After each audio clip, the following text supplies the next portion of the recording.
पंडित जी, अब ये कमाए या ना कमाए, मगर इसे सुधारने के लिए अब इसका ब्याह तो कराना ही पड़ेगा। कब तक ऐसी ही सारी जिम्मेदारियों से भागता रहेगा? आखिर उसके आगे पूरी ज़िंदगी पड़ी है। मुझसे अब और सब्र नहीं होता। आप बस कोई अच्छी सी लड़की देखकर मुझे बताइए। आदित्य की माँ अपने खानदानी पंडित से ये बातें करते हुए काफ़ी उदास और मायूस हो जाती हैं। अरे नीलम बहन, आप बिल्कुल भी चिंतित ना हो। मुझे जैसे ही कोई अच्छा रिश्ता दिखेगा मैं आपको ज़रूर बताऊंगा। पंडित जी ने नीलम को ढांढस बांधते हुए कहा। ठीक है पंडित जी, मगर याद रखिएगा, लड़की गरीब घर से भी हो तो चल जाएगा। कहते हुए नीलम चली गई थी। आ गई पुलिस स्टेशन से अपने लाडले बेटे को फिर से जमानत दिलाकर, क्योंकि तुम्हारे पास अब कोई और दूसरा काम तो बचा नहीं है सिवाय मेरे पैसे उस आवारा के ऊपर लुटाने को। नीलम के पति ने उसे गुस्से से भरी निगाहों से देखते हुए कहा। जी आप ऐसा क्यों बोल रहे हैं? क्या आपके पैसों पर मेरा और आदित्य का कोई अधिकार नहीं है? नीलम ने पर्स अलमारी में रखते हुए कहा। वैसे मैं उसको जमानत दिलवाने नहीं गई थी, मैं पंडित जी के पास उसके लिए कोई अच्छा रिश्ता ढूंढने के लिए कहने गई थी। रिश्ता? शंकर ने बड़ी ही अचंभे से पूछा। हाँ रिश्ता। मैं अब चाहती हूँ कि उसकी शादी कर दूँ। हो सकता है कि शायद शादी के बाद ही वो अपनी जिम्मेदारियों को समझ ले। नीलम उदास मन से कुछ सोचते हुए कहती है। भगवान करे तुम्हारी ये उम्मीद हमेशा यूं ही बनी रहे। शंकर आंखों में आंसू भरकर कुर्सी पर बैठते हुए कहता है। वैसे है कहाँ ये तुम्हारा नालायक? शंकर ने नीलम से पूछा। पता नहीं, होगा अपने दोस्तों के साथ, नीलम ने जवाब दिया। दोस्तों के साथ कि किसी लड़की के साथ अय्याशी कर रहा होगा। पता नहीं हमने कौन सा ऐसा पाप कर दिया था जो ये पैदा हुआ, हमारी ज़िंदगी नर्क से बदतर करने के लिए। बेहद गुस्से में आकर शंकर नीलम से कहता है। जी ऐसा मत कहिए, चाहे जैसा भी है तो हमारा बेटा ही। नीलम डरते हुए शंकर से कहती है। हाँ, तुम्ही ने तो शुरू से उसे सर पे चढ़ाया है, नहीं तो आज ये खून के आंसू नहीं रोती।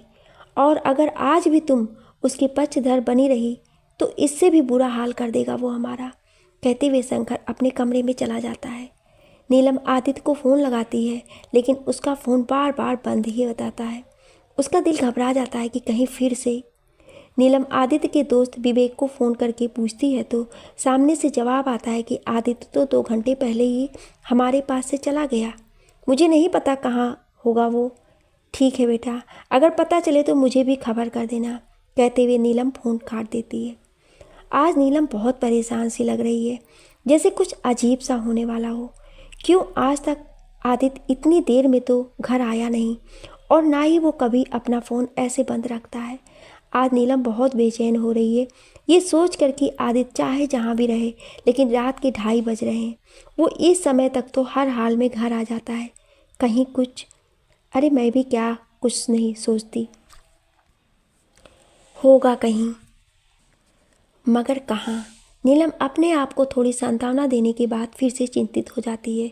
वो बार बार उसके दोस्तों को भी फ़ोन करके पूछती है, मगर किसी को आदित्य का कोई पता नहीं चलता। सुनिए जी, उठिए ना, रात के 3 बजने वाले हैं और अभी तक आदित्य घर नहीं आया। आप कुछ करिए ना। नीलम ने सो रहे शंकर को डरते हुए उठाते हुए कहा। अरे जाओ मेरे पास से, अपने आवारा बेटे को किसी शराब के ठेके या कोठे पर ढूंढ लो, होगा दोनों में से किसी एक जगह पर। अब मुझे उसकी कोई चिंता नहीं है, चाहे वो कहीं भी रहे और चाहे कहीं भी ना रहे, या इस दुनिया में भी ना रहे। भगवान मुझे इस एक आवारा लड़के के बदले 5 और लड़कियां भी दे देता तो भी मुझे बहुत सुकून होता। कहते हुए शंकर वापस कमरे की लाइट बुझाकर सो जाता है। औलाद चाहे जैसी भी हो, मगर एक माँ के लिए उसका सब कुछ होती है। इसी कहावत और परंपरा को आगे बढ़ा रही थी नीलम, लेकिन वो इस बात से अनजान थी कि लगाम उस घोड़े पर लगाई जाती है जो आपकी कैद में हो।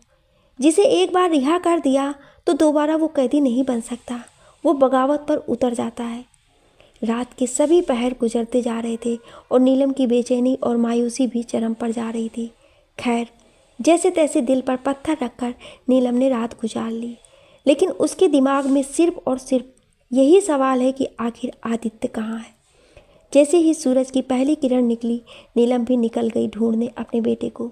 जैसा भी हो है तो आखिर उसकी औलाद ही। आइए आइए मैडम, आज आप कैसे पधार गईं? कहती तो हम ही आपकी सेवा करने चले आते। वैसे अब क्या कर दिया आपके देवता जैसे बेटे ने? फिर से कोई उपकार कर दिया क्या आपके ऊपर? हे की दृष्टि से देखते हुए पुलिस स्टेशन में बैठा सीनियर ऑफिसर नीलम से कहता है, साहब इस बार उसने कोई कांड नहीं किया, बल्कि वो कहीं गायब हो गया है। कल सुबह से घर नहीं लौटा, फ़ोन भी उसका बंद आ रहा है और उसके किसी दोस्त को भी उसके बारे में कोई जानकारी नहीं है कि वो कहाँ है। साहब बस इस बार उसे ढूंढ दीजिए कि वो कहाँ है, बस इस बार। नीलम गिड़गिड़ाती हुई ऑफिसर से विनती करती है। ठीक है, मगर याद रखना ये आखिरी बार है। अरे हमारे पास भी तो केस हैं, सभी को देखना पड़ता है। हफ्ते में 4 दिन आपका बेटा ही ले लेता है हमारा। अच्छा आप जाइए, हमें जैसे ही पता चलेगा कहाँ है वो, हम सीधा आपके पास लेकर आ जाएंगे। ऑफिसर नीलम को संतुष्टि देते हुए कहता है। ठीक है साहब, कहते हुए नीलम स्टेशन से घर की तरफ चली जाती है। अब की बार आ जाने दो उसको, इतनी डांट लगाऊंगी कि सुधर ही जाएगा। जब भी देखो अपनी मर्जी चलाता रहता है, ये नहीं सोचता है कि माँ बाप बूढ़े हो रहे हैं, अब उनका सहारा बनना चाहिए, तो खुद आज तक हमारे भरोसे पर बैठा है। जब एक दिन माँ बाप मर जाएंगे तब इसको समझ में आएगा कि माँ बाप क्या होते हैं और जिम्मेदारियाँ क्या होती हैं। काश भगवान मुझे भी एक से ज़्यादा लड़के देता तो मैं इसको इतना सर पर नहीं चढ़ाती। इकलौता है ना 3 बहनों में, तभी इतना आग बरसा रहा है हम पर। रास्ते भर बड़बड़ाते हुए नीलम घर पहुंच जाती है। आ गई ढूंढकर उस मनहूस को, मिला कि नहीं? नहीं मिलेगा, उसके सर पर अय्यासी का भूत सवार है, वो इतनी आसानी से हमें बख्शने वाला नहीं है। गुस्से में लाल होते हुए शंकर ने नीलम से कहा, मैं पुलिस स्टेशन में जाकर उसके गायब होने की रिपोर्ट लिखवा आई हूँ। वो लोग उसे ढूंढ रहे हैं, जब मिल जाएगा तो खबर कर देंगे। कहते हुए नीलम कमरे में जाने लगी है।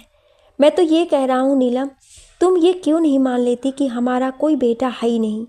भगवान ने सिर्फ हमें बेटियाँ ही दी हैं, लेकिन तुम तो अपने बेटे के लिए ही मरती हो, जो तुम्हें कुछ भी नहीं समझता। नीलम को सुनाते हुए शंकर भी उसके पीछे पीछे कमरे में चला जाता है। अच्छा बस अब चुप रहिए, बहुत सुन ली आपकी बकवास। मैं एक माँ हूँ और मेरा प्यार मेरे सभी बच्चों के लिए बराबर का है। मुझे आप ही ने ऐसा बनाया है। जब बच्चे छोटे थे तब तो भेदभाव की शुरुआत आप ही ने की थी। आदित्य के स्कूल में कम नंबर आने के बाद भी आप सिर्फ उसी को तोहफा दिया करते थे, और आपने ही शुरू से आदित्य को इतनी आज़ादी दी है, तभी वो अय्यास हो गया है। आप तो पैसे से उसको भरे रहते हैं, जैसे वही आपकी सेविंग्स हो। आपकी पीठ के पीछे वो क्या करता था क्या नहीं, आपने कभी ध्यान नहीं दिया और ना ही कभी उससे ये सवाल किया। बेहद गुस्से में आकर नीलम शंकर से कहते हुए उससे लिपट कर रोने लगती है। नीलम, अगर मुझे मालूम होता तो मैं कभी भी उसको इतनी आज़ादी ना देता कि वक्त से पहले ही पंख निकल पाते, मगर अब पछतावा करने का कोई फ़ायदा नहीं होगा। अब आदित्य ऐसा घोड़ा बन चुका है जिस पर लगाम नहीं लगाई जा सकती है। कहते हुए शंकर नीलम के आंसू पोंछकर बेड पर बैठालता है। सुनिए, मैं क्या सोच रही हूँ, यहाँ गलत संगत में रहकर वो कभी सुधर नहीं पाएगा। मैं उसे कुछ महीनों के लिए मीनाक्षी, आदित्य की बड़ी बहन के घर कानपुर भेज दूँ, जैसा तुम चाहो, मगर मैं अब पैसा भी उस पर खर्च नहीं करूँगा। वहाँ जाकर खुद कमाएगा तो उसे आटा चावल का भाव पता चलेगा। उदास होकर शंकर नीलम से कहता है, ठीक है, फिर मैं मीनाक्षी से बात कर लेती हूँ और मैं खुद उसे लेकर कानपुर जाऊँगी। कहते हुए नीलम मीनाक्षी को फ़ोन करके बात करने लगती है। मीनाक्षी भी आदित्य को अपने पास रखने के लिए तैयार हो जाती है। जैसे ही नीलम मीनाक्षी से बात करके फ़ोन काटती है, उसी के तुरंत बाद ही एक कॉल आता है। आइए मैडम, अपने देवता समान बेटे के दर्शन कर लीजिए, इन्होंने एक और नया चमत्कार किया है। दूसरी ओर से आवाज़ आती है। नीलम समझ जाती है फ़ोन पुलिस स्टेशन से है और वो तुरंत ही उसे लेने जाने के लिए निकल पड़ती है। सुनो, जा तो रही हो, मगर हर बार की तरह नहीं करना, अब की बार उससे बहुत सख्ती से पेश आना।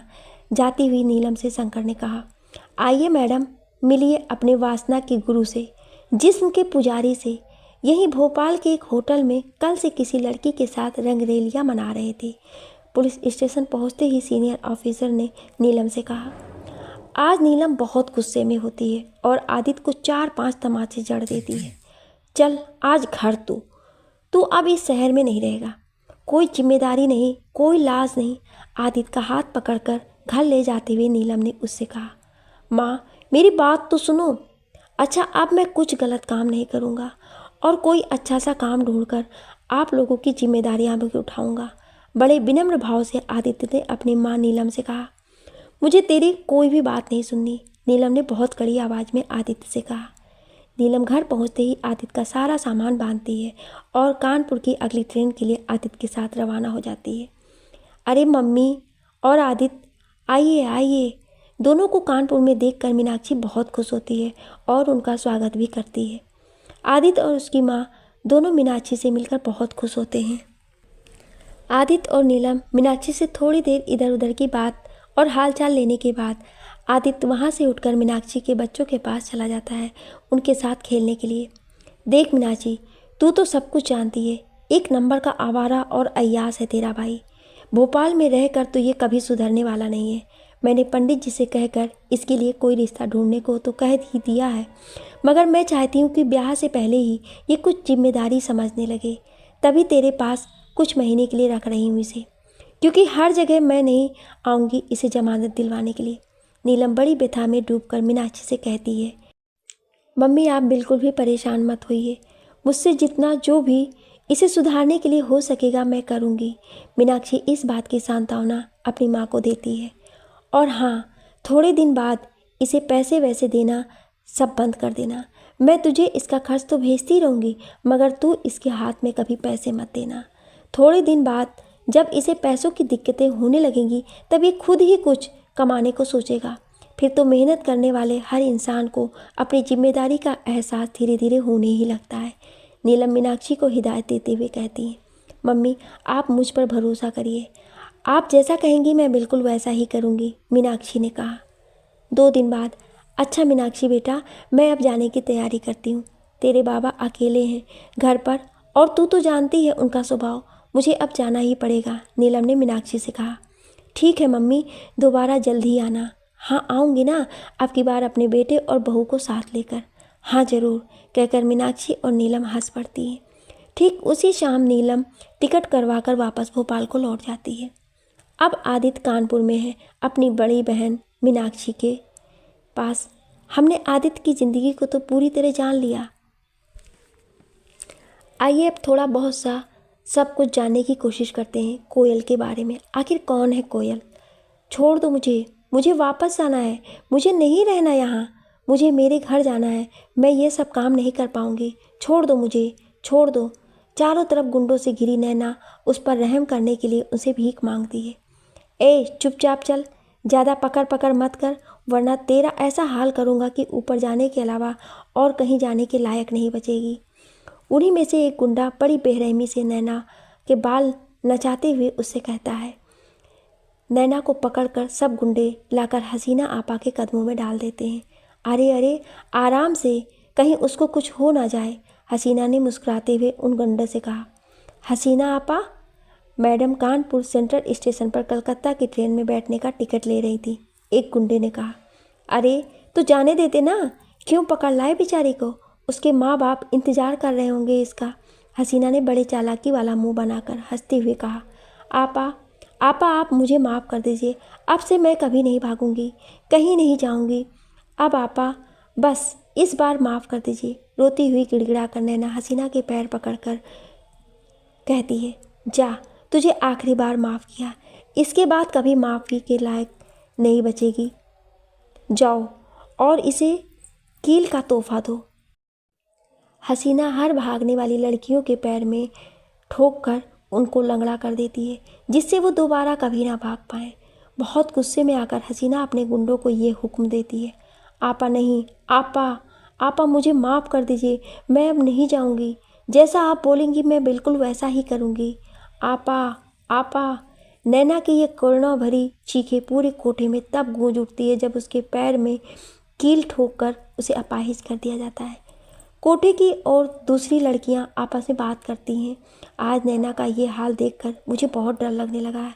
हसीना आपा किसी को बख्शती नहीं है, रेखा ने कहा। मगर मुझे भी अब यहाँ नहीं रहना है, मेरा दम घुटता है यहाँ, मुझे जाना है यहाँ से, हीना ने कहा। तुम लोग भागकर दुनिया के किसी भी कोने में जाओगी, ये लोग तुम्हें ढूंढ के ही निकालेंगे और मौत से भी बदतर हाल कर देंगे। एक बार जो पिंजरे में कैद हो गया दोबारा कभी रिहा नहीं हो सकता है। मैंने तो अब इसी को अपनी ज़िंदगी समझ ली है। डोरियों पर कपड़े फैलाते हुए कोयल ने उन लड़कियों से कहा। 1 महीने बाद, देख आदित्य, तू जानता ही है कि तेरे जीजाजी प्राइवेट नौकरी करते हैं और बच्चों की पढ़ाई लिखाई, घर का खर्च, सब कुछ मुझे उसी में करना पड़ता है। उस तेरे खर्च देख, मैं ये नहीं कह रही हूँ कि तू वापस भोपाल लौट जा। अब तू भी कोई अच्छा सा काम ढूंढ ले, चाहे कम ही पैसे मिले, और बाकी सब तो मैं संभाल ही लूँगी, मीनाक्षी भारी मन से आदित्य से कहती है। दीदी, मगर मैंने आज तक तो कोई काम किया ही नहीं है, मैं कैसे कर पाऊँगा? अगर आप मेरा खर्च नहीं उठा पा रही हैं तो मैं वापस भोपाल जा रहा हूँ, आदित्य ने बड़े उदासी भरे स्वर में कहा। देख, मान ले अगर आज तू भोपाल चला भी गया तो कितने दिनों तक बाबा के पैसों से खर्च चलाएगा? एक ना एक दिन तो उनके भी पैसे ख़त्म हो जाएंगे, और फिर तू क्या करेगा? जिंदा रहने के लिए तब तो तुझे कुछ ना कुछ कमाना ही पड़ेगा। मैं तो बस यही चाहती हूँ कि तू भी अब अपने पैरों पर खड़ा हो जाए, बाकी आगे तेरी मर्जी, मीनाक्षी ने आदित्य को समझाते हुए कहा। आदित्य के दिमाग में मीनाक्षी की बातें घर करने लगी थी और वो मीनाक्षी से भी कह देता है कि ठीक है दीदी, आप जैसा कहें, मैं कोई अच्छा काम ढूंढता हूँ। मीनाक्षी बहुत खुश होती है और आदित्य को गले से लगा लेती है। मीनाक्षी जैसे ही फ़ोन पर यह सब खबर नीलम को देती है, नीलम बहुत ज़्यादा खुश हो जाती है और चली जाती है भगवान को भोग चढ़ाने के लिए। शंकर भी ये खबर सुनकर कुछ कम खुश नहीं होता है। अब दोनों को ये लगने लगता है उनका आदित्य को कानपुर भेजने का फैसला बिल्कुल सही था। थोड़े दिन पापड़ बेलने के बाद आखिरकार आदित्य को एक्सपोर्ट कंपनी में काम मिल ही जाता है, और वो भी अच्छी खासी तनख्वाह पर। अब आदित्य को काम करते हुए 15-20 दिन हो गए थे और उसकी ऊपर की भी कमाई काफ़ी होने लगी थी। अब आदित्य ने मीनाक्षी से भी कह दिया कि अब वो अपना खर्च खुद ही उठाएगा। लेकिन कहते हैं ना, भाग का लिखा हुआ कोई नहीं जानता।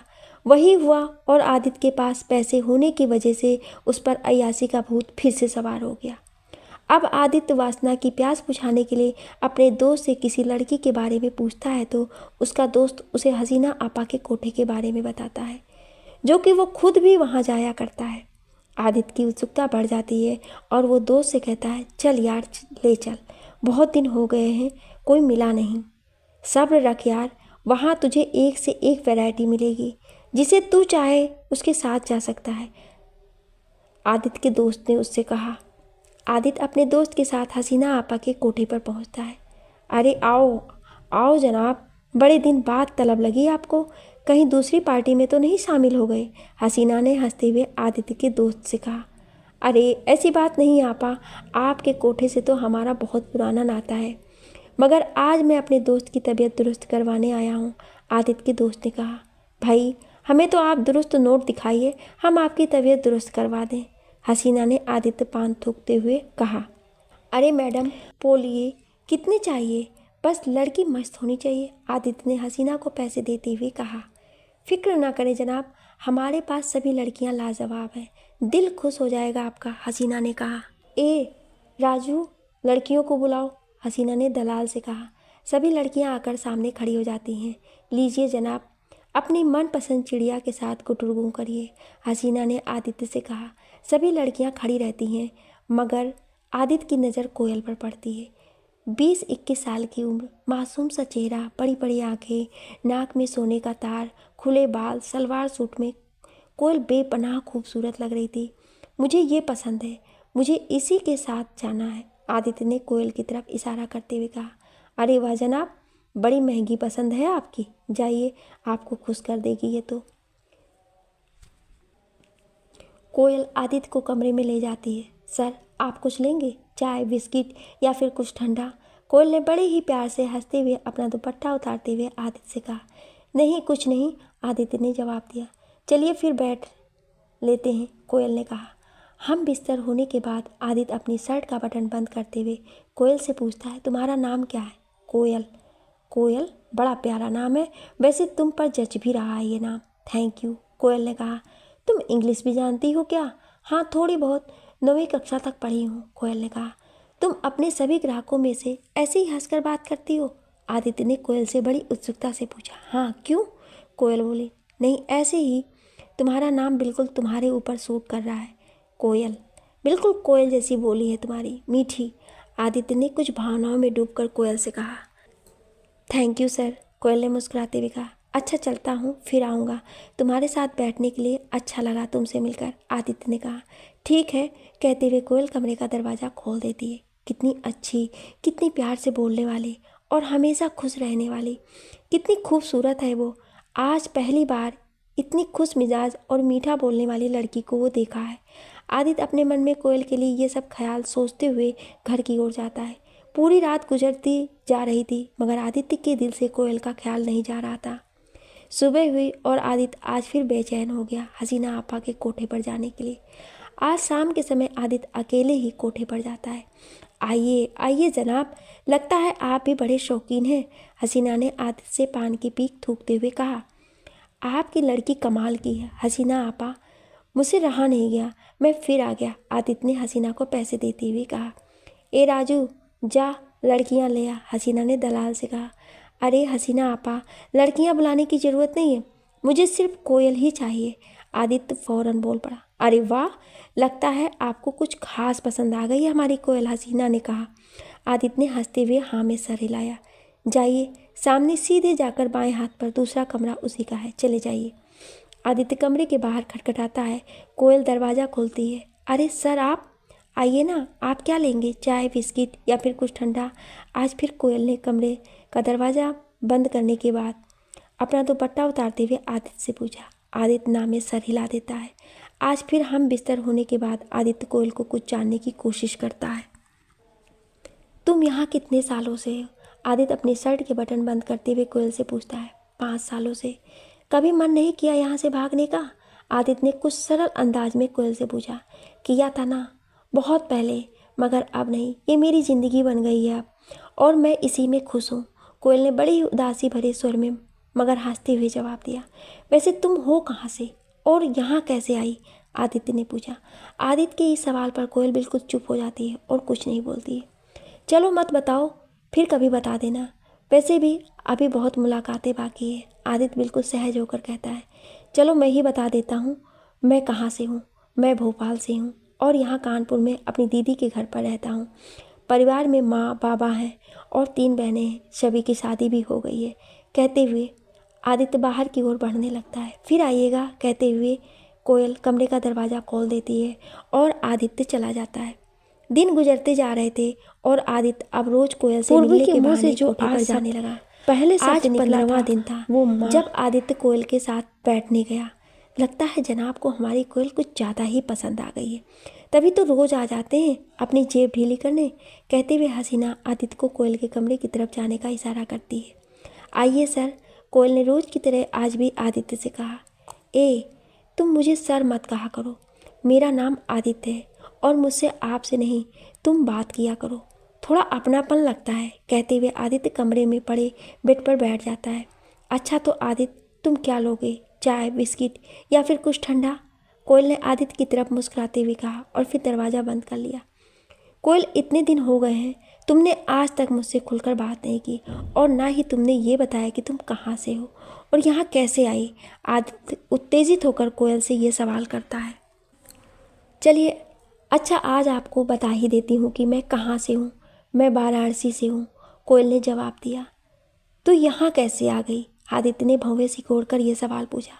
अरे बहुत लंबी कहानी है, बेवफाई की, कोयल ने मायूस होकर जवाब दिया। चलो फिर आज तुम्हारी कहानी ही सुनते हैं।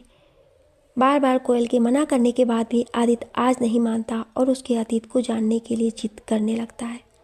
चलिए तो आज आप मेरी कहानी ही सुनिए कि मैं यहाँ कैसे आई। कोयल कहती है, बात तब की है जब मैं 9th में पढ़ती थी, 15 साल की थी। मैं पढ़ाई में बहुत तेज़ थी, हर बार मैं अपनी कक्षा में पहले नंबर पर रहती थी। मेरे माँ तो मेरे बचपन में चल बसी थी और पापा को कभी अय्यासी और दारू से फुर्सत ही नहीं मिली। सारा दिन नशे में चूर इधर उधर घुमा करते थे। फिर मेरे पापा के किसी दोस्त ने उनकी दूसरी शादी करवा दी। उन्होंने तो मुझे सौतेलेपन का कभी एहसास नहीं होने दिया। वो तो मुझे अपनी सगी बेटी की ही तरह पालती और ख्याल रखती थी। मगर पापा का रोज़ रोज़ दारू पीकर उनको मारना कभी बर्दाश्त नहीं हुआ और वो सब कुछ छोड़कर हमेशा के लिए चली गई। मैं उस दिन बहुत रोई कि बचपन में तो कभी माँ का प्यार नहीं मिला और अब मिला भी तो मेरा जी नहीं भरा। मैं आज माँ की ज़रूरत महसूस होती है। फिर मैं उसके बाद लोगों के कपड़े सिलकर 2 वक्त के लिए अपने और पापा के खाने का इंतज़ाम करती और उसी से अपनी पढ़ाई भी करती। बताते हुए कोयल के आंखों में आंसू आ गए। और फिर तुम यहाँ कैसे आई? आदित्य ने बड़ी जिज्ञासा से पूछा। कुछ दिन बाद पापा मुझे मारते पीटते और मेरे सारे कमाए हुए पैसे छीन लेते। अब पढ़ाई तो क्या, हमारे खाने के भी लाले पड़ गए थे। फिर मैंने सिलाई का काम भी गुस्से में आकर छोड़ दिया। मेरे पड़ोस में एक बंगाली परिवार रहता था। वो मुझे अक्सर अपने घर पर बुलाकर खाना खिला दिया करते थे और कपड़े भी दे दिया करते थे। मैं काम इस डर से नहीं करती थी कि पापा फिर से पैसे छीन लेंगे। उस बंगाली परिवार में एक बार उनका कोई रिश्तेदार आया हुआ था। वो हमेशा मुझे बड़े गौर से देखा करता था। तो मैंने भी एक दिन उनसे पूछ लिया, आप मुझे ऐसे क्यों देखते हैं? तो उसने जवाब दिया कि मैं सोच रहा हूँ कि तुम्हारा कुछ भला कर दूँ। मैंने कहा, वो कैसे? उसने मुझसे कहा कि मैं सोच रहा हूँ तुम्हें किसी बड़े शहर में भेज दूँ, तुम वहीं कमाना भी और आगे की पढ़ाई भी पूरी कर लेना। मैं खुशी के मारे पागल हो गई थी। मैं पापा को बिना बताए उसके साथ चली गई, लेकिन मुझे नहीं पता था कि वो मेरी ज़िंदगी में फरिश्ता नहीं, दरिंदा बनकर आया था। वो लड़कियों का सौदा करने वाला एक कमीना दलाल था। उसी ने मुझे यहाँ कानपुर में हसीना आपा के हाथों बेच दिया था। फिर मैं बहुत पछता रही थी कि काश पापा को एक बार बता दिया होता तो मैं आज यहाँ ना होती। लेकिन मेरी ये गलतफहमी तब दूर हुई जब पापा उस दलाल के साथ मेरे सौदे के पैसे लेने आए। उस दिन मेरी सारी ख्वाहिशें और सारे ख्वाब इसी कोठे में दफन हो गए। वो बाप नहीं, एक शैतान था। पता नहीं क्यों भगवान ऐसे निर्दयी लोगों को औलाद देता है। तभी से मैंने वेश्यावृत्ति को ही अपना मुकद्दर समझ लिया और खुशी खुशी हसीना आपा का कहा मानने लगी। उनके लिए काम करने लगी। बताते हुए कोयल फूट फूट कर रोने लगी। हर कैद पंछी को एक ना एक रिहाई जरूर मिलती है। तुम्हें भी एक दिन मिलेगी, जरूर मिलेगी। आदित्य ने कोयल को हौसला दिलाते हुए कहा। चलिए अब जल्दी से बैठ लीजिए, नहीं तो वक्त भी ख़त्म हो जाएगा और बेवजह आपके पैसे भी जाएंगे। कोयल ने कहा, नहीं आज कुछ नहीं करना मुझे। कहते हुए आदित्य खड़ा हो जाता है और दरवाजे की तरफ बढ़ने लगता है। अच्छा फिर आना आदित्य, कोयल ने मुस्कुराते हुए कहा। हाँ जरूर, आदित्य हंस कर कहता हुआ चला जाता है। एक दिन आदित्य कोठे पर जाता है। हसीना को पैसे देते हुए कोयल के पास जाने को कहता है। जनाब आज कोई दूसरी लड़की ले लो। कोयल अभी दूसरे ग्राहक के साथ बैठी है। हसीना ने आदित्य से कहा। नहीं, मुझे कोयल ही चाहिए और कोई नहीं, आदित्य हसीना से कहता है। अभी अभी तो गई है वो, दूसरी लड़की नहीं चाहिए तो फिर इंतज़ार करो, 1 घंटे बाद ही अब कोयल खाली होगी। हसीना ने पान की फीक थूकते हुए आदित्य से कहा। ठीक है, मैं 1 घंटा क्या 2 घंटे भी इंतज़ार कर लूँगा, आदित्य ने कहा। 1 घंटा बीत जाने के बाद आदित्य कोयल के कमरे में गया। आदित्य तुम कुछ लोगे? कोयल ने बड़ी सहजता से पूछा। हाँ सब लूँगा, चाय भी, बिस्किट भी, ठंडा भी और तो और खाना भी, मगर यहाँ नहीं, हमारे घर पर, तुम्हें अपनी पत्नी बनाकर। हाँ कोयल, मैं तुमसे बहुत प्यार करता हूँ। जब से मैं तुमसे मिला हूँ किसी दूसरी लड़की के साथ बैठना तो दूर, आँख उठाकर देखता भी नहीं हूँ। बस अब आज के बाद तुम किसी के साथ नहीं बैठोगी। आदित्य ने बड़ी उत्तेजना में ही सही मगर आज अपने दिल की बात कोयल से कही दी। ये क्या बोल रहे हो तुम आदित्य? अगर मैं बैठूंगी नहीं तो हसीना आपा मेरी जान ले लेगी, कोयल ने कुछ डरा हुआ महसूस करते हुए कहा। कोयल, हाँ ये सच है कि मुझे तुमसे प्यार हो गया है और अब तुम इस कैद से रिहा होने वाली हो। मेरा यकीन करो, मैं तुम्हें कभी भी धोखा नहीं दूंगा। आज से तुम्हारे सारे सपनों को पंख देना मेरी जिम्मेदारी है। बस तुम भी मेरा साथ दे दो अगर, आदित्य ने कोयल का हाथ पकड़कर कहा। लेकिन आदित्य तुम जानते तो हो ही मैं कितनों के साथ, कहते हुए कोयल अपने हाथ पीछे हटा लेती। मुझे उससे कोई फ़र्क नहीं पड़ता। कोयल, अगर तुम्हें भी मुझसे प्यार है तो वादा करो तुम मेरे साथ मेरी पत्नी बनकर रहोगी। आदित्य ने हाथ आगे बढ़ाते हुए कोयल से कहा। ये कैसे हो सकता है? तुम तो जानते ही हो हसीना आपा मेरी जान ले लेगी, कोयल ने कहा। तुमको डरने की ज़रूरत नहीं है, अब समय आ गया है तुम्हारी रिहाई का। तुम बहुत जल्द रिहा होने वाली हो इस कैद से। बस तुम मेरे और मेरे प्यार के ऊपर भरोसा रखो, आदित्य ने कोयल के कंधों पर हाथ रखते हुए कहा। लेकिन कुछ नहीं कहते हुए आदित्य कोयल के होठों पर उंगली रख देता है। बस ये बता दो कि क्या तुम भी मुझसे प्यार करती हो या नहीं? हाँ, कोयल सर हिलाते हुए नजरें झुका लेती है। आदित्य कोयल को गले से लगाता है और ये कहता है कि अब तुम आज़ाद होने वाली हो बहुत जल्दी। अच्छा, अब मैं चलता हूँ। अब अगली बार तुम्हारे साथ सुहाग रात में ही बैठूंगा, कहता हुआ आदित्य कमरे का दरवाज़ा खोलकर चला जाता है। कोयल ये सोचकर चिंता में हो जाती है कि मैं कहीं भी जाऊंगी हसीना आपा के गुंडे मुझे तलाश लेंगे। वहीं दूसरी तरफ आदित्य कोयल के कोठे से निकालने की कोशिश में जुट जाता है। 2 दिन बाद, अरे जनाब, आज बड़ी सुबह सुबह तशरीफ़ ले आए। तबीयत तो ठीक है आपकी? अभी तो लड़कियां सोकर उठी भी नहीं हैं और आप कोठे तक आ गए। हसीना ने चाय बनाते हुए आदित्य से कहा। नहीं नहीं आपा, तबीयत तो ठीक है, बस आज मूड सुबह सुबह ही हो गया, तो मैंने सोचा आपकी बोहिनी ही करा दूं, आदित्य ने जवाब में कहा। जाओ देखो, अगर तुम्हारी लैला उठ जाए तो। हो लो फ्रेश, हसीना ने इशारा करते हुए कहा। अरे आदित्य, तुम इतनी सुबह? कोयल ने कमरे का दरवाज़ा खोलते हुए कहा। कोयल, मैं इतनी सुबह यहाँ का माहौल देखने आया हूँ। आखिर तुम्हें जो निकालना है यहाँ से, आदित्य ने कमरे के अंदर आते हुए कहा। मैं अभी 4-5 दिन और एकदम सुबह सुबह तड़के ही आ जाया करूँगा, ताकि देख सकूँ कि कौन कौन जागता है। लेकिन आदित्य, अगर हसीना आपा को पता चला तो वो मेरी और तुम्हारी दोनों की जान ले लेगी, कोयल ने भयभीत होकर कहा। तुम उसकी चिंता मत करो, किसी को पता ही नहीं चलेगा कि तुम कहाँ हो, आदित्य ने कोयल को सांत्वना देते हुए कहा। दूसरे दिन, अरे जनाब, आज फिर इतनी सुबह सुबह? अभी तो कोई भी लड़की नहीं उठी होगी, हसीना ने आदित्य को सुबह सुबह कोठे में देखकर ये बात कही।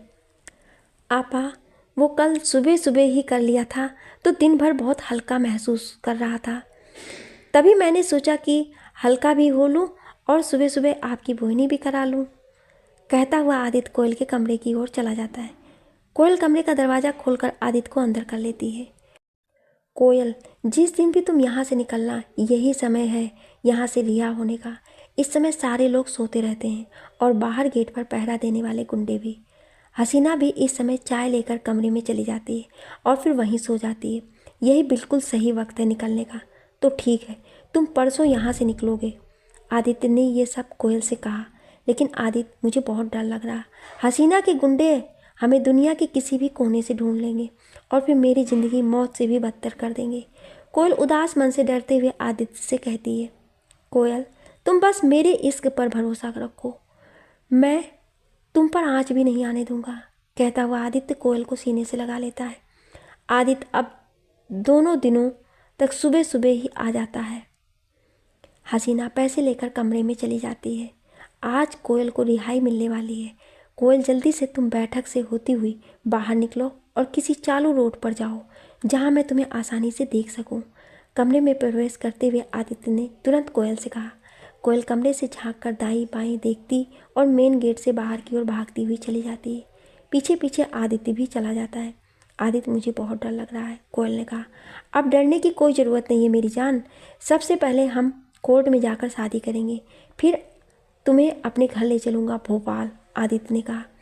दोनों कोर्ट में जाकर शादी कर लेते हैं। आदित्य कोयल को बुर्का पहनाकर स्टेशन के बाहर पास खड़ा कर देता है, जिससे कोई उसे देख ना पाए, और खुद अपनी बहन के घर चला जाता है अपना सामान लेने।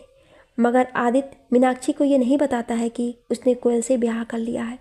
मीनाक्षी आदित्य को ऐसे जाता हुआ देख चिंतित हो जाती है और नीलम को फ़ोन करके बता देती है। ठीक है बेटा, उसे आने दो, अब थोड़ा बहुत काम तो करने ही लगा है और पंडित जी भी उसके लिए कोई रिश्ता बता रहे हैं। मैं सोच रही हूँ अब उसकी शादी करवा दूँ, नीलम ने मीनाक्षी से कहा। थोड़ी देर बाद आदित्य और कोयल भोपाल जाने वाली ट्रेन में बैठ गए, रवाना हो जाते हैं। वहीं दूसरी तरफ हसीना देखती है कि कोयल के कमरे का दरवाज़ा बाहर से बंद है। हसीना सभी लड़कियों से कोयल के बारे में पूछती है, मगर किसी को कुछ पता नहीं होता है। शायद हसीना को इस बात का आभास हो जाता है कि आदित्य ही कोयल को भगा कर ले गया है। साला कमीना हरामखोर, भगा ले गया मेरी सोने की चिड़िया को। ए राजू, जा अपने आदमियों से कह दे पूरा कानपुर छान डाले, मगर उस कुत्ते और कोयल को मेरे पास पकड़ कर ला, वो भी जिंदा। 2 दिन बाद नीलम के घर की डोरबेल बजती है। नीलम गेट खोलती है तो देखती है सामने आदित्य है और उसके साथ कोई लड़की भी है। इससे पहले कि नीलम कुछ पूछती, आदित्य खुद ही बता देता है, माँ ये कोयल है, आपकी बहू। हम दोनों ने शादी कर ली। कोयल और आदित्य नीलम के पैर छूते हैं और आशीर्वाद लेते हैं।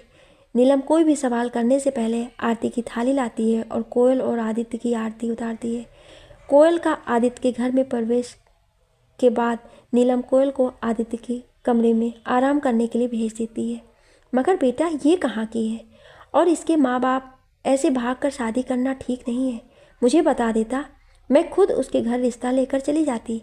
नीलम एक ही सांस में आदित्य से सब कुछ पूछ लेती है। अरे माँ, पहले यहाँ आराम से बैठो, फिर सब बताता हूँ। आदित्य नीलम को कुर्सी पर बैठाते हुए कहता है, माँ इसका इस दुनिया में कोई नहीं है, बिल्कुल अकेली ही है ये। आदित्य ने कुर्सी पर बैठी अपनी माँ से उसका हाथ पकड़ते हुए कहा, लेकिन बेटा ये तुम्हें कहाँ मिली? नीलम ने आदित्य से बड़ी विनम्रता से पूछा। माँ, मैं जहाँ काम करता था ये वहीं के मजदूरों के लिए खाना बनाती थी। रोज़ बात करते करते प्यार हो गया और हमने कोर्ट में शादी कर ली, आदित्य ने बताया। तूने मीनाक्षी को बताया ये सब? नीलम ने आदित्य से पूछा। नहीं माँ, अभी नहीं, किसी को नहीं बताया, मैं सीधा आपके पास आ गया, आदित्य ने कहा। चल अच्छा, तू और बहू दोनों जाकर फ्रेश हो ले, मैं तुम लोगों के लिए खाने को कुछ बनाती हूँ। कोयल किनारे खड़े होकर आदित्य और नीलम की सारी बातें सुन लेती है। आदित्य, तुमने माँ से झूठ क्यों बोला कि मैं तुम्हारी कंपनी में मजदूरों के लिए खाना बनाती थी? कोयल ने पूछा। अरे कोई बात नहीं कोयल, मैं कभी किसी को पता नहीं चलने दूंगा कि तुम कौन हो, बस तुम अब मेरी धर्म पत्नी हो। चलो अच्छा, माँ ने कहा है कि तुम दोनों लोग फ्रेश हो जाओ, फिर सब लोग साथ में खाना खाते हैं। आज नीलम बहुत खुश थी कि उसका बेटा भी अब जिम्मेदार बन रहा है। ये सुनकर शंकर भी खुश हो जाता है और आदित्य और कोयल को सदा खुश रहने का आशीर्वाद देता है। ठीक 1 महीने बाद आपा उस कमीने की बहन के घर का पता चल गया है।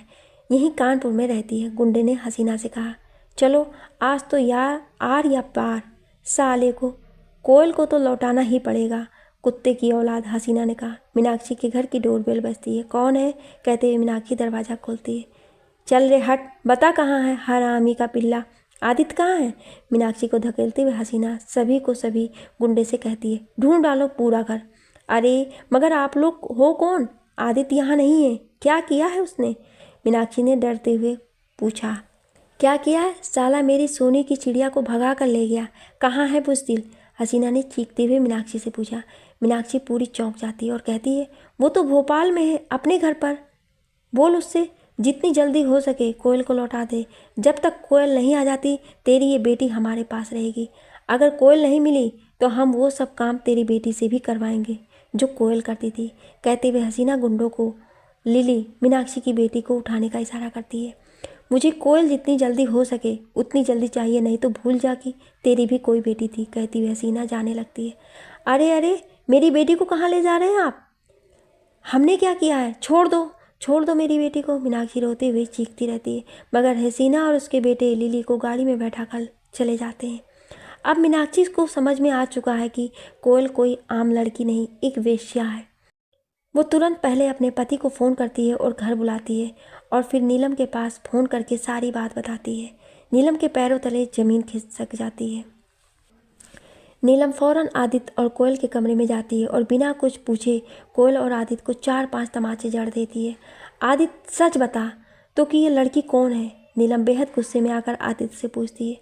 आदित्य और कोयल पर जैसे आज कयामत ही बपर गई हो। माँ, मैंने आपसे बताया तो था कि ये हमारे कंपनी में। आदित्य डरते हुए नीलम से कहता है कि कोठी की ये बेस्या है, नीलम ने चिल्लाते हुए। कोयल और आदित्य के सर से जैसे आसमान ही उड़ गया हो। नीलम मुंह से कोयल की सच्चाई सुनकर, माँ मगर अब ये मेरी पत्नी है और मैं इससे बहुत प्यार करता हूँ, आदित्य ने कहा। मैं कुछ नहीं जानती, तू अभी के अभी कानपुर जा और इसको वापस वहीं छोड़ कर आ।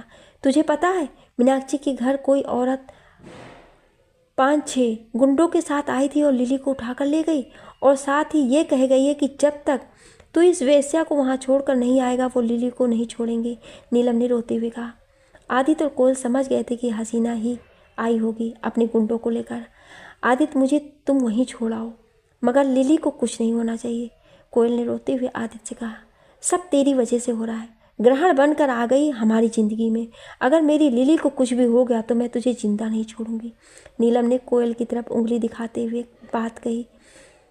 तभी नीलम के फ़ोन की घंटी बजती। हेलो माँ, लिली बिल्कुल ठीक है। मेरे ससुर जी के दोस्त का बेटा पुलिस में है। हमने तुरंत शिकायत दर्ज की और उस शैतान औरत के कोठे पर पुलिस की रेड पड़ गई। लिली बिल्कुल सही है, मीनाक्षी ने नीलम को बताया। भगवान का शुक्र है कि हमारी लिली बिल्कुल ठीक है। नीलम के मुंह से ये शब्द सुनकर आदित्य और कोयल खुश हो जाते हैं। जा आदित्य, इसे छोड़कर आ। इस गंदी औरत के साथ मैं एक ही छत के नीचे नहीं रह सकती, नीलम ने आदित्य से कहा। माँ, मगर अब लिली तो सलामत मिल गई है, फिर क्यों? कहता हुआ आदित्य चुप हो जाता है। तू जाएगा इसे लेकर कि नहीं, मुझे जवाब दे। नहीं माँ, ये मेरी पत्नी है, हमने साथ जीने मरने की कस्में खाई है, ऐसे कैसे मैं छोड़ दूँ इसे? मैं कभी नहीं छोड़ूंगा, आदित्य ने बागी अंदाज में अपनी माँ से कहा। तू आज अपनी माँ को चुन या इस लड़की को जो कि एक वेश्या है नहीं माँ, थी, मगर अब ये आपकी बहू है। कहाँ जाएगी ये? इसका कोई नहीं है इस दुनिया में। मैं इसका साथ कभी नहीं छोड़ूंगा, चाहे कुछ भी हो जाए। जा रहा हूँ मैं इसे लेकर, जब भी मन करे बुला लेना, कहता हुआ आदित्य कोयल का हाथ पकड़ता है और घर से जाने लगता है। तेरी हर गलती को माफ़ किया, ये सोच कर कि एक ना एक दिन तुझ में समझ आ ही जाएगी, मगर अब तू पाप कर रहा है और पापों की कोई माफ़ी नहीं होती, सिर्फ सज़ा होती है। आज शंकर का गुस्सा अपने चरम पर था। शंकर को ये सब मीनाक्षी ने बताया। आदित्य की छाती पर बंदूक तानते हुए शंकर ने आदित्य से कहा कि बता, तुझे माँ बाप चाहिए या फिर मौत? क्योंकि मैं अपने जीते जी इसे कभी स्वीकार नहीं करूँगा। कोई स्वीकार करे या ना करे, चाहे मेरी जान ही क्यों ना ले ले, मगर मैं कोयल का साथ मर के भी नहीं छोड़ूंगा। आदित्य ने आज ये कहकर कोयल को सम्मान दिया कि वो कितना प्यार करता है उससे। आज शंकर बेहद गुस्से में था और वो जैसे ही आदित्य पर गोली चलाने लगता है, नीलम बंदूक आदित्य के सामने से हटाकर कोयल के सामने कर देती है और गोली चल जाती है। मगर ये क्या, नीलम आज अपना सब कुछ हार गई। कोयल के सामने आदित्य आ जाता है और मौके पर ही उसकी मौत हो जाती है, मगर मर के भी वो कोयल का हाथ नहीं छोड़ता है। कोयल की पूरी दुनिया ही खत्म। नीलम के हाथ से गिरी बंदूक कोयल उठाती है और पहुंच जाती है अपने आदित्य के पास, ख़त्म कर लेती है खुद को। आज नीलम और शंकर को मिल गया था सबूत कोयल और आदित्य के सच्चे प्यार का। नीलम और शंकर अब अपना गुनाह कबूल करके जेल में उसकी सज़ा भुगत रही है। कोयल और आदित्य की कुर्बानी ने उन सैकड़ों लड़कियों की जान बचा ली जो कभी वेश्याव्रत करना ही नहीं चाहती थी, जिनके साथ धोखा हुआ था। आदित्य और कोयल का भी प्यार सभी के लिए हमेशा अमर रहेगा। आप सभी लोगों का इस कहानी को इतना प्यार देने के लिए बहुत बहुत धन्यवाद। लिखने और बोलने में कोई त्रुटि हुई हो उसके लिए क्षमा प्रार्थी हूँ। आपको ये कहानी कैसी लगी हमें कमेंट करके ज़रूर बताएं और ऐसी इंटरेस्टिंग कहानियाँ सुनने के लिए हमारे चैनल को सब्सक्राइब जरूर करें। Thank you.